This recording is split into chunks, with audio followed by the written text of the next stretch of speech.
You like your coworkers, but do they interrupt you too much? These interruptions come when you're trying to work on important things, and the interruptions are really more like social calls. They're not essential to anyone's job. So how do you protect your time? Let's go over 3 suggestions. The first is you need to make sure there's some sort of barrier between you and them. Sometimes this is as simple as closing your door if you really need to focus. Some people may also put up a sign, and they can make it humorous. Say something like, "Slaying dragons right now. Please come back later. If it's an emergency, come in." That lets people know, oh, Ken needs to focus on stuff. I'll leave him alone.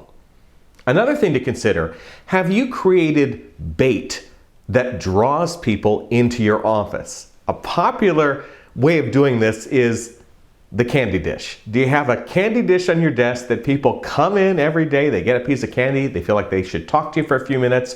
That's great.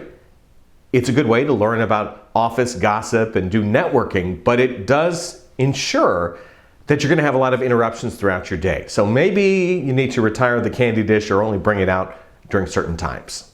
Third strategy is to give that talkative coworker some of your work. Now, nothing important, but as they're sitting there chatting away about football or something else, give them some little task to do for you.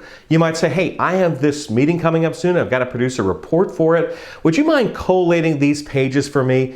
Something basic and something simple. The person may choose to do that. If they do, well, that's good. You get some help with your work. Very often, though, that person will be like, oh, I have to do work if I sit in here? I'm probably not going to come back and chat so much. Kind of gives them a message, sets a standard. Your time is important. Make sure you are protecting it from coworker interruptions.